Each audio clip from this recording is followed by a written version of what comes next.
어서 오세요. 구독, 좋아요 눌러주세요. 꾹, 꾹 한국이 발전합니다. 제목 캐나다에서 다시 서울로 가야겠다 시작합니다. 기승전 결순으로 말씀드리겠습니다. 일부 기. 나는 어디에 속해 있는 사람일까요? 안녕하세요. 저는 캐나다 토론토에서 한국으로 이민을 온 36살 여성입니다. 누군가는 왜? 라고 묻습니다. 누구나 살고 싶어 하는 나라, 복지와 교육, 환경이 잘 갖춰진 캐나다를 두고 굳이 서울이라는 복잡하고 빠른 도시로 돌아오려 한 이유를요.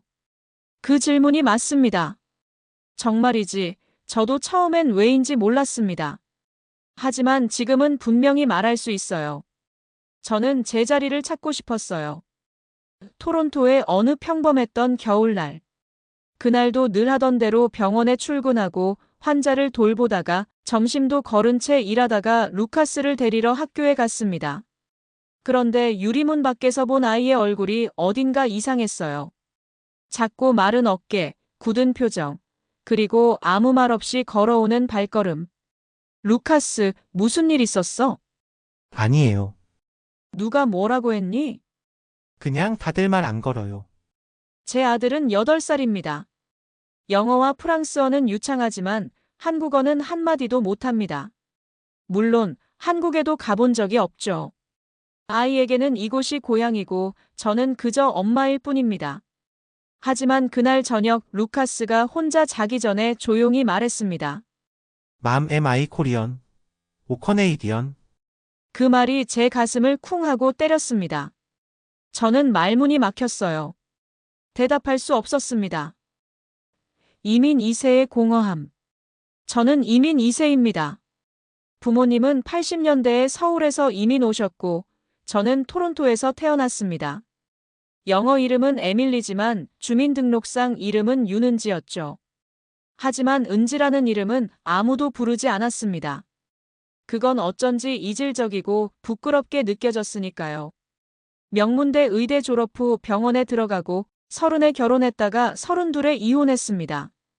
루카스와 둘이 사는 삶은 고요했고 안정적이었지만 무언가 굉장히 빠져있는 느낌이 들었습니다. 비싼 침대, 넓은 마당, 일주일에 한 번 꼬박 챙기는 피트니스까지. 그 모든 것들을 갖추고도 저는 이유 없는 허기를 느꼈어요. 그러다 어느 날 새벽에 거실에서 혼자 앉아 있었는데 루카스의 질문이 다시 떠올랐습니다. 나는 어디에 속해 있는 걸까요? 그 질문이 저에게도 찾아왔습니다. 나는 어디에 속해 있는 사람이지? 돌아갈 곳을 향해. 그날 이후로 몇 주를 고민했습니다. 모든 걸 내려놓고 한국에 간다고 하면 사람들은 미쳤다고 하겠죠. 하지만 저에게는 이 삶을 조금이라도 바꿔보고 싶은 마음이 있었어요. 도망이 아닌 귀향을 하고 싶었습니다. 루카스에게 물었습니다. 엄마랑 같이 한국에 갈래? 한국. 응. 엄마가 태어난 곳이야. 그럼 나도 거기서 태어났어야 했어요. 그 말에 저는 살짝 웃었습니다. 아니, 지금부터 우리가 함께 다시 태어나면 되는 거지. 이듬해 봄, 저는 병원에 사직서를 내고 집을 정리했습니다. 루카스는 아직 실감이 안 나는 듯 했지만 다른 곳에서 다시 시작하는 삶을 받아들이려 애쓰고 있었죠. 첫 발 서울. 2024년 4월, 인천국제공항에 발을 디뎠을 때 저는 숨이 막힐 만큼 두려웠습니다. 한국은 제게 낯선 고향이었고 루카스에겐 그저 외국이었습니다. 숙소는 서울 동작구의 오래된 오피스텔이었습니다. 좁고 답답했지만 창밖으로 보이는 도심의 불빛은 묘하게 따뜻했어요. 하지만 곧 현실은 우리를 덮쳐왔습니다. 외국인 등록증 발급, 건강보험 가입, 루카스 학교 등록, 그리고 면허 전환. 모든 게 복잡하고 모든 문서는 한국어로 되어 있었습니다. 저는 한국어를 읽을 수 있었지만 쓰는 건 서툴렀고 말은 더더욱 힘들었어요. 루카스는 학교 첫날 돌아와 문을 닫고 나가지 않았습니다. 애들이 나한테 계속 한국말로 뭐라 했어요. 근데 전 아무 말도 못했어요. 완전 바보 같았어요. 그날 밤 저는 아이 몰래 눈물을 삼켰습니다. 이 선택이 옳았을까 후회가 가슴을 후벼 팠습니다. 손끝에서 느껴진 위로. 며칠 뒤 제가 의지할 수 있는 유일한 사람, 서울에 사는 아버지의 여동생, 윤명자 고모를 만났습니다. 고모는 저를 꼭 안아주시며 말했습니다. 은지야, 아니 에밀리아 혼자 얼마나 힘들었니? 그 말에 저는 어린아이처럼 울고 말았습니다. 고모는 저희를 위해 직접 끓인 된장찌개와 나박김치를 싸오셨어요. 양은 그리 많지 않았지만 국물 한 숟갈에. 저는 어릴 적 할머니 댁의 냄새와 소리를 떠올렸습니다. 그날 처음으로 루카스도 밥을 남기지 않고 다 먹었습니다. 그리고 조심스럽게 물었습니다. 이게 한국 음식이에요. 응, 엄마가 어릴 때 자주 먹었어. 괜찮네요. 그 한마디에 저는 또 울 뻔했습니다. 조용한 변화의 시작. 학교에서는 루카스의 담임 선생님인 김하늘 선생님이 먼저 연락을 주셨습니다. 아이 성격이 참 조용하고 사려 깊어요. 아직 말이 잘 통하지는 않지만 친구들이 옆자리에 앉으려 해요. 그날 이후 하늘 선생님은 루카스의 한국어 적응을 돕기 위해 매일 짧은 단어장과 문장을 메모지로 보내주셨고 그 작은 메모는 루카스의 책상 위에 하나씩 늘어났습니다. 며칠 후 루카스가 저에게 조용히 말했습니다. 맘 선생님이 괜찮아라는 단어를 가르쳐 줬어요. 그건 에브리싱즈 오케이 맞죠? 저는 말없이 고개를 끄덕였습니다. 그날 이후 루카스는 메모지에 적힌 말을 입으로 내뱉으려 애쓰고 있었습니다. 감사합니다. 미안합니다. 좋아요. 서울은 여전히 낯설었지만 조용히, 아주 조용히 우리 둘의 마음에 작고 따뜻한 온기가 피어나고 있었습니다. 이부승, 당신은 여기서 괜찮으신가요? 서울에 온 지 2달이 지났을 무렵이었습니다. 처음 도착했을 때 느꼈던 낯설고 빠른 공기는 여전히 저희 곁을 맴돌고 있었습니다. 그렇다고 완전히 같은 상태는 아니었습니다. 어떤 변화는 눈에 띄지 않을 만큼 천천히 찾아오더라고요. 루카스의 첫 초대. 4월 중순, 초등학교 2학년 교실 한 구석. 루카스는 처음으로 어떤 아이에게 초대장을 받았습니다. 엄마 학교에서 생일 파티 초대받았어요. 진짜예요. 작은 종이 초대장이 그의 손에 들려 있었고 그 종이에는 삐뚤빼뚤한 한글로 이렇게 적혀 있었습니다. 루카스 친구 생일 파티 꼭 와줘. 영희네 집에서 기다릴게. 그날 루카스는 씻고 머리까지 말끔히 말리고 말했습니다. 엄마 나 이거 읽었어요. 친구 그거 선생님이 가르쳐 주신 단어예요. 순간 저는 눈물이 핑 돌았습니다. 서울에 와서 처음 제 아이가 누군가의 친구가 되었다는 사실이 그렇게까지 벅찬 감정일 줄은 몰랐습니다. 병원 앞에서 한편 저의 생활은 사실 여전히 막막했습니다. 의사 면허를 전환하려면 복잡한 인증 절차와 서류, 그리고 언어 시험까지 준비해야 했습니다. 그 과정을 기다리는 동안 저는 아무 일도 할 수 없었고 그저 온라인 포털에 영어 가능한 단기 근무 같은 단어만 계속 검색하고 있었죠. 어느 날 종로의 한 외국인 전용 병원에서 통역 아르바이트를 모집한다는 글을 보게 됐습니다. 의료 통역 경험자 우대, 전공자 가능 그 조건은 저에게 딱이었습니다. 긴장된 마음으로 면접을 보러 갔을 때 면접관이 조심스럽게 물었습니다. 근데 한국어는 잘하시나요? 그 질문 앞에서 저는 침묵할 수밖에 없었습니다. 말은 조금 할 수 있었지만 자신 있다고 말할 수는 없었거든요. 죄송합니다. 아직 부족합니다. 하지만 환자의 표정을 가장 잘 아는 사람이 되고 싶습니다. 면접관은 살짝 고개를 끄덕이시곤 말씀하셨습니다. 오늘 그 말 솔직해서 좋았어요. 결과는 곧 연락드릴게요. 고모의 질문. 며칠 뒤 고모 댁에 초대받아 저녁을 먹었습니다. 된장국 냄새와 생선 구이 향이 어우러진 조용한 저녁 식탁이었죠. 식사 중 고모가 조용히 물으셨습니다. 너 여기서 괜찮니? 그 질문에 저는 쉽게 대답할 수 없었습니다. 괜찮다는 말이 너무 큰 단어처럼 느껴졌거든요. 그래서 저는 웃으며 말했습니다. 괜찮아지려고 해요. 고모는 밥을 한 숟갈 뜨시고 나서 말씀하셨습니다. 여긴 힘든 도시야. 빨리 가고 말도 빠르고 경쟁도 심하지. 그래도 이 도시는 외로운 사람을 가끔 안아줘요. 그 말이 잊히지 않았습니다. 서울은 저를 환영하진 않았지만 어쩌면 기다려주는 도시일지도 모른다는 생각이 들었습니다. 작은 전환. 며칠 뒤 예상하지 못한 전화가 걸려왔습니다. 종로 외국인 병원에서였습니다. 윤은지 씨 의료통역 아르바이트로 채용되었습니다. 다만 처음엔 간단한 업무부터 시작하시고 한 달 정도는 멘토와 함께 근무하셔야 합니다. 전화기를 들고 있었던 제 손이 살짝 떨렸습니다. 드디어 제 발로 다시 일어설 수 있는 기회를 얻은 순간이었습니다. 첫 출근 날 하얀 가운을 입고 병원 복도를 걸으면서 저는 그동안의 불안과 외로움이 조금은 내려가는 느낌을 받았습니다. 그리고 병원 대기실에서 만난 외국인 환자에게 제가 서툰 한국어로 말을 건넸을 때 그분이 웃으며 답해 주셨습니다. 아, 선생님 한국말 잘하시네요. 그 순간 저는 속으로 되뇌었습니다. 아니에요. 저 아직 많이 서툴지만 그래도 오늘은 괜찮습니다. 루카스의 미소. 어느 토요일 아침 루카스가 저를 깨우며 말했습니다. 엄마, 나 오늘 학교에서 배우는 동요 들려줄까요? 그러곤 맑은 목소리로 고향의 봄을 불렀습니다. 발음이 서툴렀지만 감정은 진심이었고 그 노래가 마치 우리 둘을 다독이는 것 같았습니다. 엄마, 이제 나 한국 조금 좋아요. 그 말에 저는 고개를 끄덕이며 말했습니다. 엄마도 그래. 엄마도 이제 조금 괜찮아졌어.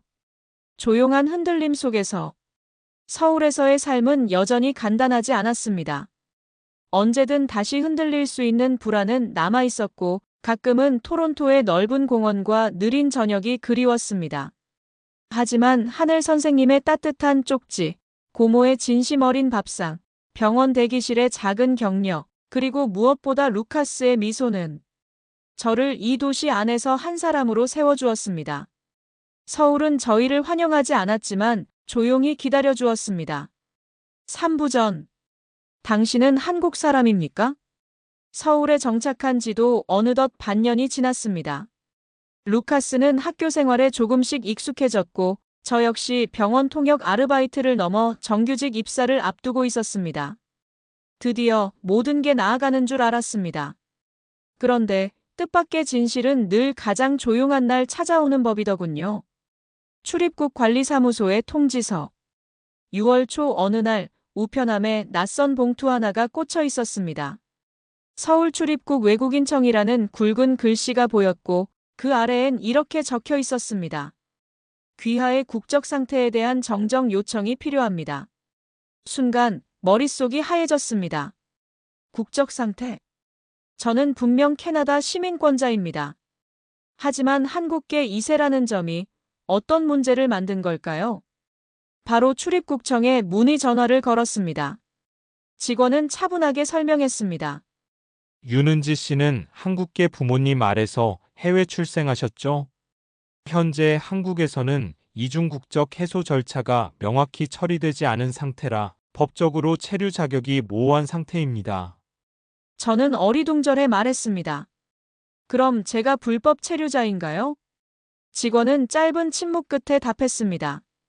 지금 상태로는 의료 통역사로 정규직 전환도 불가능하시고 아드님의 체류 문제도 조정이 필요하십니다. 조속히 법적 정리 절차를 밟으셔야 합니다. 과거의 파도. 저는 곧바로 고모에게 전화를 걸어 모든 상황을 설명드렸습니다. 고모는 묵묵히 제 이야기를 들으시고는 잠시 후 말했습니다. 너희 아버지가 너를 캐나다에서 출생 신고할 때 한국 쪽엔 신고를 안 했을 거야. 그 시절엔 복잡하니까 그냥 외국 국적 하나만 갖게 하자며. 그게 지금 문제를 만든 거겠지. 저는 휴대폰을 들고 고개를 떨궜습니다. 내가 누구인지 증명할 문서 하나 없이 정체성의 경계선에 서 있다는 기분이 들었습니다. 병원의 문턱. 며칠 후 병원 인사팀으로부터 메일이 왔습니다. 정규직 채용 일정이 연기되었다는 내용이었고 간접적으로 법적 체류 상태가 명확해질 때까지는 불가하다는 의미가 담겨 있었습니다. 그날 밤 루카스가 조용히 묻더군요. 엄마, 우리 또 돌아가야 해요. 저는 무거운 마음을 숨기며 말했습니다. 아니야, 아직 아니야. 엄마가 조금만 더 알아볼게. 그 말은 저 자신을 위한 다짐이기도 했습니다. 루카스의 변화. 그 시기 유일하게 저를 위로한 건 루카스였습니다. 어느 날 그는 학교에서 울고 있는 친구를 보고 작게 말했답니다. 괜찮아. 나도 처음엔 말 못했어. 근데 지금은 조금 할 수 있어. 그 말을 들은 친구가 눈물을 멈추고 웃었다고 하더군요. 그 얘기를 전해 들은 하늘 선생님이 따뜻하게 말씀하셨습니다. 윤은지 씨, 루카스는 말보다 마음을 먼저 배우는 아이예요. 이 도시가 그 아이에게도 점점 집이 되어가는 것 같아요. 그 말에 저는 가슴이 뭉클했습니다. 언어는 능력이 아니라 다정함일 수 있다는 걸 그 아이는 저보다 먼저 깨달았던 겁니다. 정체성의 서류와 마음. 출입국청에선 특별한 조치를 제안했습니다. 귀화 절차 대신 재외동포 체류 자격을 신청하라는 권유였습니다. 법적으로는 외국인이지만 한국 혈통을 인정해주는 체류 방식이었죠. 그리고 서류 중 하나로 자기 진술서라는 걸 작성하라는 요청을 받았습니다. 한국에 왜 오셨나요? 어떤 이유로 이 땅에서 살고 싶으신가요? 그 질문 앞에서 저는 깊은 숨을 내쉬었습니다. 그리고 첫 문장을 이렇게 적었습니다. 한국은 제가 자라지 못한 고향이었지만 제 아이에게 처음 친구라는 단어를 알려준 곳입니다. 그래서 저는 이 땅을 떠나고 싶지 않습니다. 회복의 기점. 몇 주 뒤 체류 자격 승인이 나왔습니다. 병원에서도 정규직 전환을 환영해 주었습니다. 그리고 그날 저녁엔 고모가 미역국을 끓여주셨습니다. 생일도 아닌데 웬 미역국이에요? 제가 묻자 고모가 웃으며 말씀하셨습니다. 이 땅에 다시 태어난 날이지 않니?